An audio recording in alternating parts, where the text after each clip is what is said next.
G'day folks, Wren here, and this is another Five Friday.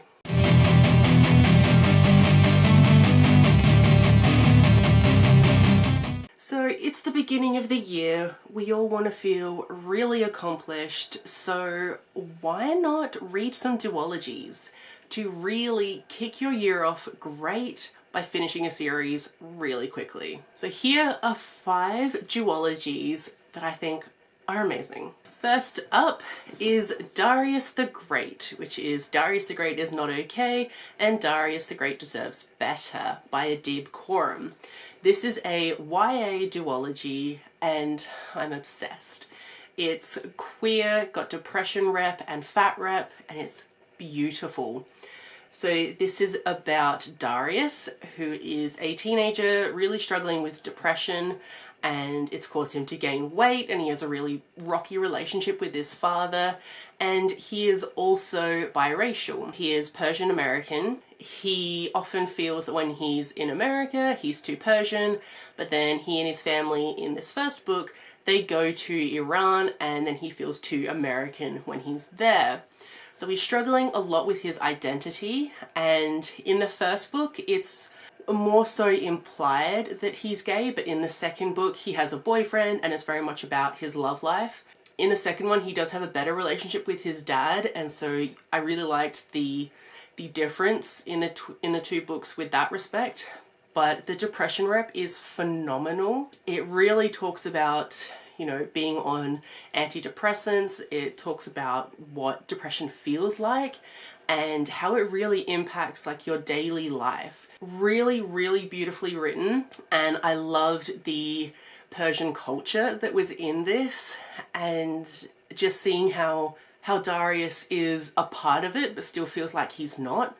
And it's beautiful. These books are phenomenally written and have very much become like comfort reads to me, and every time I've read them or reread them, I've read them in one day. Both books in the one day, because I can't stop.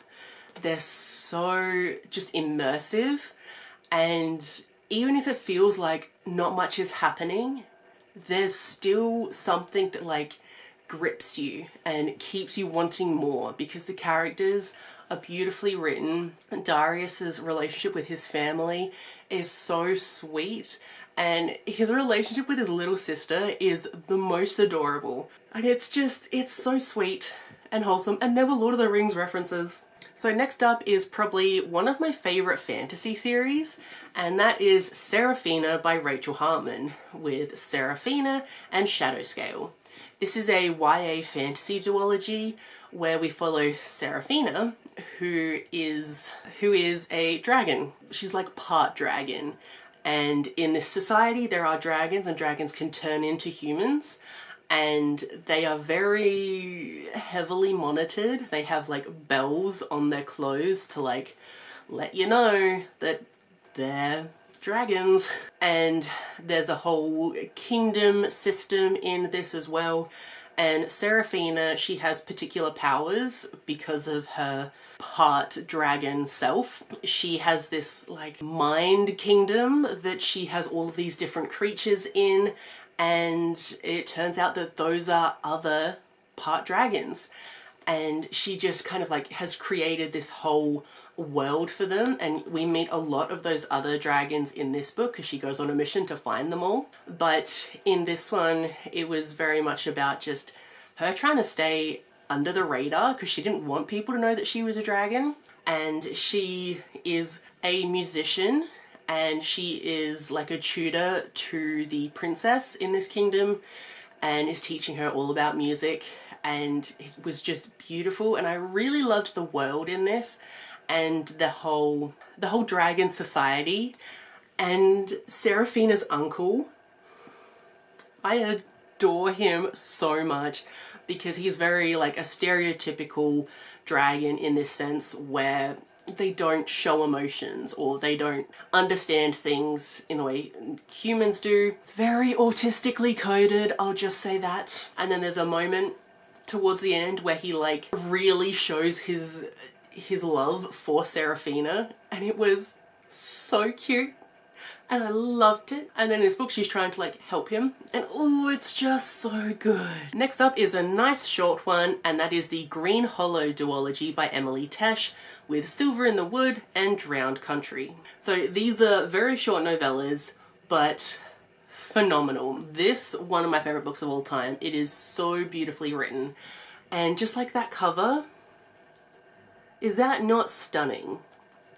So in these, oh my god, there's like a little house in there. I never realized there was a house. But in this one, it is about the Green Man, you know, that like Celtic tale of a man of the woods, and he looks leafy. But this is kind of that. So there is a forest dweller who has kind of these like mystical-ish powers, and he's a protector of the forest, and he almost like a farmer of the forest in a way. And he is there to protect this forest.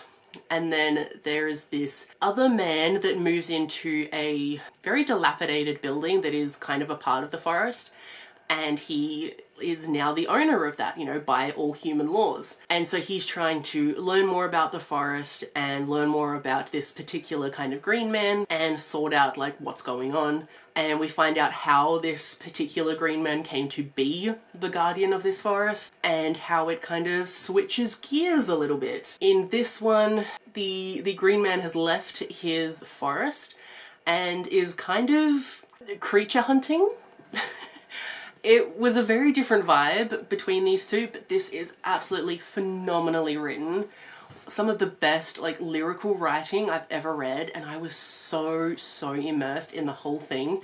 And these are queer, so there is that as well, but beautiful writing style, really like beautifully haunting writing, and like that kind of eerie vibe of a dark forest filled with magical creatures. It was amazing, and highly recommend because these are great. So next up is the Anna Duology with Anna Dressed in Blood and Girl of Nightmares by Kendar Blake. This is a YA paranormal duology, and I love it. This, one of my favorite books of all time.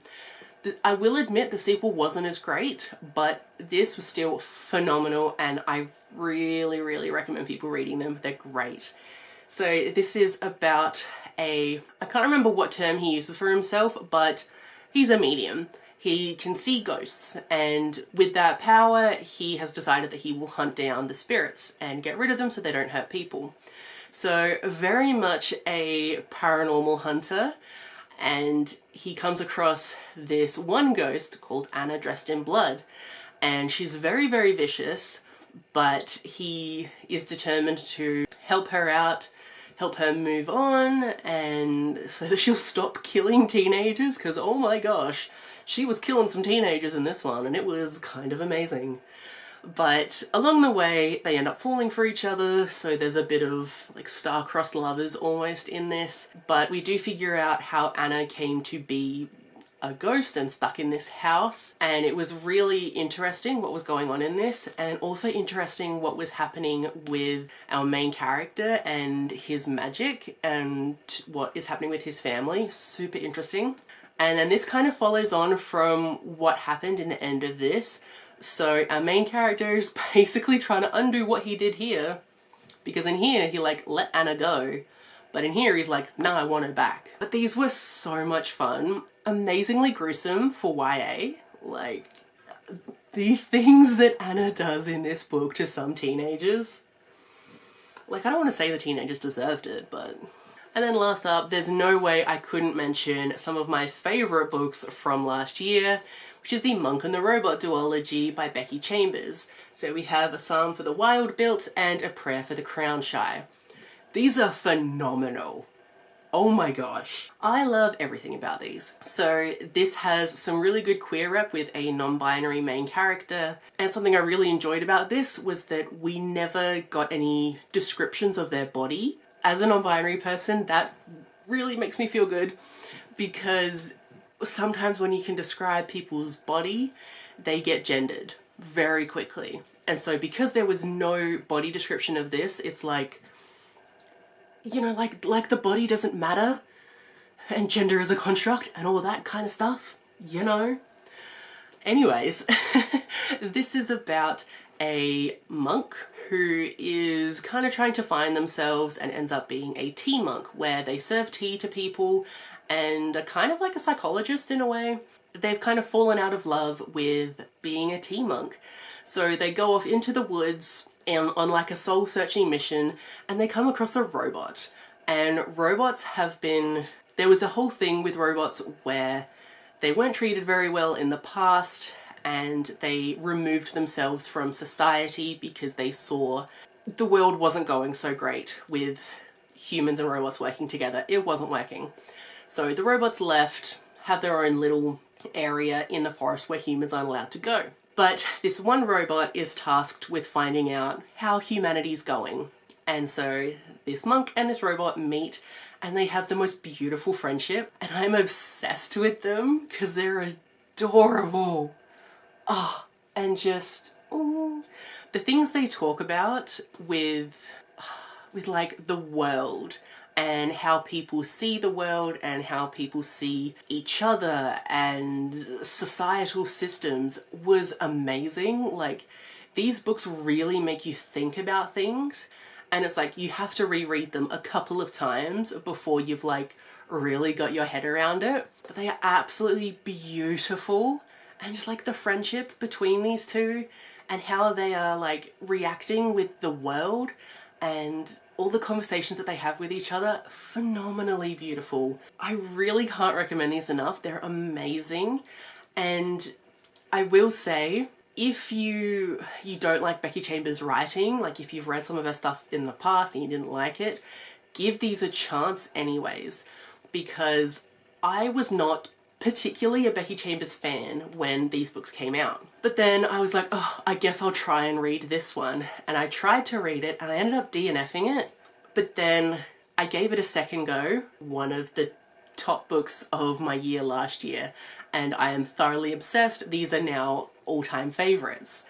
So definitely give them a go because they might surprise you. So there are 5 duologies that you could really quickly read at the beginning of the year to feel super accomplished by finishing a series. Are there any other duologies that you know of? If there are, let me know. I want to read all of them because they definitely make me feel very accomplished.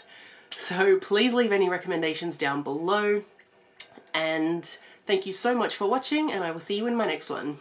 Bye!